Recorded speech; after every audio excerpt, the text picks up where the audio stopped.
Dites, si vous aviez la chance d'être prétendant au poste de Dieu, les saisiriez-vous? Dans une grosse majorité des cas, vous répondrez oui, ce qui est tout à fait normal.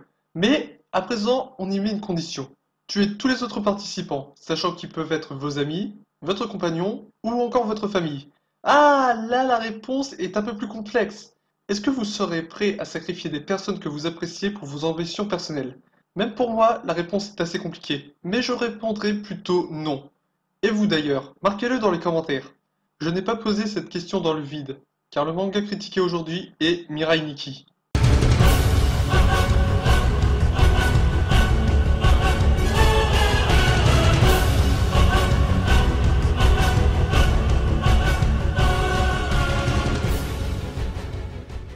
Mirai Nikki, le premier manga de style survival game que j'ai vu, bien avant Beatom, que je trouve personnellement très bon, et dont j'attends avec impatience la saison 2. Le manga est diffusé par les studios Asrid, qui ont fait les séries de Minamike et Cross Party.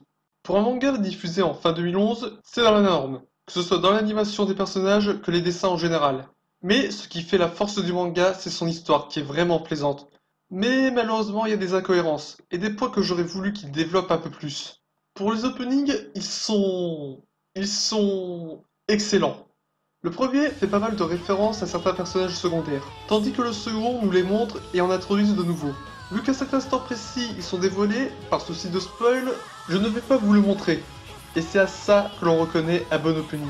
Nous mettre dans l'ambiance, dans le cas présent la violence du survival game, sans pour autant en dévoiler trop. Juste du génie. Ah oui, excusez-moi, qui est pas mal. Mais si vous avez une Satoran du sang, je ne vous le conseille pas, car c'en est rempli. Et ceux qui me disent saison 2 confirmée, stop! C'est juste un OAV pour donner une... Ok, je ne spoile pas. C'est bon, tu peux retirer cette arme de ma tempe. Merci. Au fait, c'est qui ce mec?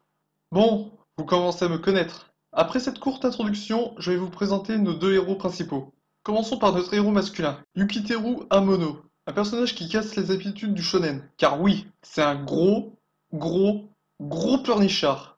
Et ceci permet de varier un peu les plaisirs, car sans se mentir, les shonen ont pour habitude de redistribuer un peu les mêmes stéréotypes du garçon qui veut se surpasser et vivre de grandes aventures. Et c'est généralement le cas avec des mangas plus mainstream, comme Naruto, One Piece, les Dragon Ball ou encore Fairy Tail. Non, là on va parler d'un personnage qui voulait vraiment vivre sa vie tranquille. Jusqu'au moment où Gasa Yuno rentre littéralement dans sa vie, et qu'il apprend aussi à ses dépens qu'il fait partie d'un survival game, dont il pourrait lui-même mourir. Oui, ça paraît logique, ce n'est pas parce que tu es le héros que tu ne peux pas mourir. Ne vous attendez pas à vous attacher à lui directement dès les premières minutes. D'ailleurs, vous aurez plus envie de le baffer car il se lamente tout le temps. Mais n'ayez crainte, il sera plaisant à suivre à partir de la fin du manga. What? Mais je trouve ça complètement débile! Bon, heureusement que l'intrigue est là pour nous permettre de continuer à suivre l'histoire. Mais le 19e épisode, c'est beaucoup trop long. Je vous rappelle qu'il fait seulement 26 épisodes. Bon, heureusement que ce temps n'est pas perdu, car cela permet entre autres de suivre l'histoire et de donner des éléments de réponse. Et par-dessus, créer de nouvelles interrogations, en plus de pouvoir développer certains personnages secondaires. Mais je peux comprendre que la prise de confiance très tardive du héros peut en rebuter plus d'un. Notre second héros est Gasa Yuno, qui est amoureuse de... Oh mon dieu.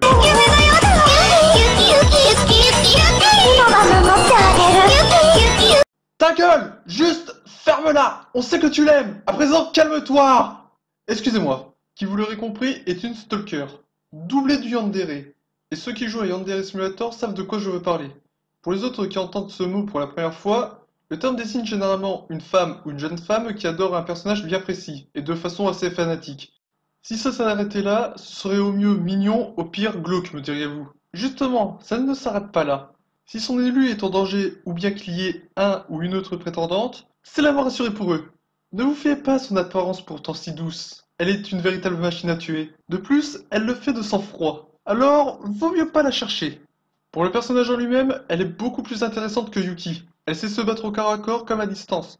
Elle est dérangée et quasiment toute l'intrigue tourne autour d'elle. Ce qui est aussi dommage, car Yuki est constamment dans son ombre, ce qui n'aide pas son développement et ne le rend pas populaire auprès du public. En toute franchise, quand on me dit Mirai Nikki, le premier personnage qui me vient en tête, c'est Yuno. L'univers du manga se déroule à peu près à notre époque. Jusque-là, rien d'anormal. Sauf que l'actuel dieu est mourant. Dernière nouvelle! Les dieux peuvent mourir! Oui, ça paraît pas logique dit comme ça. Mais laissez-moi vous expliquer, on va poser le contexte. Il contrôle l'espace-temps, ce qui est de moins en moins logique, mais la réponse est simple. Ses pouvoirs s'épuisent petit à petit, ce qui lui permet de vieillir. Et en plus, il ne peut plus assurer la bonne continuité de l'espace-temps dans le monde, créant ainsi des singularités ou trous noirs. Pour y remédier, il met en place un jeu pour savoir qui sera son successeur. Non pas pour savoir qui est le plus vertueux ou le plus bon, je vous rappelle qui est Agasa Yuno, et avouons-le, ce serait chiant. Pour devenir dieu, il faut tuer tous les autres participants. Et tous les coups sont permis. Poison, arme à feu, arme blanche, piège, destruction de portable. Oui, j'ai oublié de vous dire que la destruction du portable, c'est la mort assurée. Autant la phrase « le portable est une partie de nous » n'aura jamais été aussi véridique. Bah tiens, parlons-en de ces fameux journaux. Oui, je dis portable alors que journal est un terme plus approprié. Après tout, ils sont l'élément central de ce manga, ce qui fait que ce n'est pas qu'une simple partie de cache-cache. Ils ont chacun un pouvoir différent. Comme celui du futur, qui permet de se sortir de situations auxquelles on s'y attend pas. Comme se faire passer à tabac à la sortie de l'école. Autant celui-là, il est utile. Autant celui de l'amoureux, je ne vois qu'un intérêt très limité. Bah, si la cible meurt, le journal ne fonctionne plus, vu qu'il permet de lire le journal de la cible 5 minutes à l'avance. Et en plus, la personne est affublée d'en prendre soin. Et devinez qui est la cible, et qui le possède? La yandere. À présent, je comprends pourquoi le personnage est si peureux. Ah oui, imaginez, vous êtes dans un survival game et un stalker vous poursuit. Moi-même, je serais terrifié. Oh, C'est quoi ça? Ok, il y a vraiment des gens bizarres dans cette maison. Mais il y a un problème majeur, la logique du comportement. Exemple plutôt connu, le massacre dans l'école du héros. Il doit normalement déprimer, avoir des morts sur la conscience, tu ne dors pas tranquille et ok, il va au parc d'attractions. C'est ce que l'on appelle une énorme incohérence. Et il y en a pas mal des comme ça. Je ne vais pas toutes les énumérer, à vous de les trouver. Ce serait beaucoup trop long et aussi surtout beaucoup trop chiant. Pour les antagonistes, ce sont aussi des personnages secondaires. Et c'est logique dans un certain sens. Vu qu'ils sont dans un survival game, chacun d'entre eux peut être soit un allié, soit un ennemi, en fonction de la situation. Sans compter les parents du héros, bien sûr. Ils sont au nombre de 12, et ça, c'est l'énorme problème du manga. Ils sont trop nombreux pour ce genre de format. Ça veut dire que la plupart d'entre eux vont être intéressants à suivre, mais les autres sont sous-développés. Surtout qu'il y a des personnages qui auraient pu avoir une histoire plus profonde et intéressante.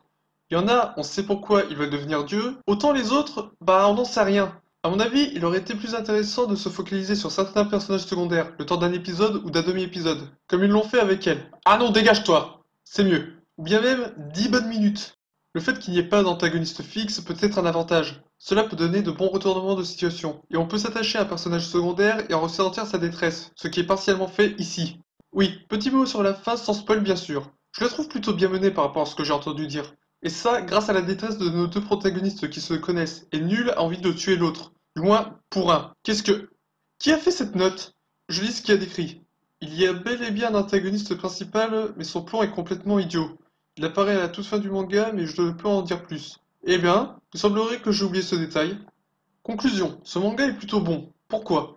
Comme je l'ai dit, il a de bons points forts, notamment grâce à son histoire qui sort un peu de l'ordinaire, et aussi grâce à son début. Dès les premières secondes, on met en place l'intrigue, mais il a aussi de gros points faibles, comme les personnages secondaires qui sont à mon avis trop nombreux, ce qui par conséquent ne leur laisse pas assez de place pour être développés convenablement. Et le héros met trop de temps pour que l'on s'intéresse à lui. Attention, je ne dis pas forcément qu'un héros dit faible soit forcément mauvais ou pas intéressant à mettre en avant. Là, je me répète, mais c'est vraiment un problème que le développement soit si tardif. Prenons l'exemple de Renton de RK7. Au début, il est faible, il n'est pas intéressant à suivre, il ne sait pas piloter le nirvash, les membres de l'équipage le bolossent et les gamins ne le respectent pas. Et pourtant, il apprend, il doute, il évolue, il fait des erreurs, mais à la fin, il devient attachant et il prend confiance en lui. Bon, faut aussi dire que l'histoire en elle-même aide bien le manga. Enfin, bref, est-ce que je vous le recommande? Oui, malgré ses défauts, il peut être très plaisant à suivre. Perso, je l'ai bien aimé malgré ça. Mais n'oubliez pas, mon avis est le mien. Le vôtre compte aussi.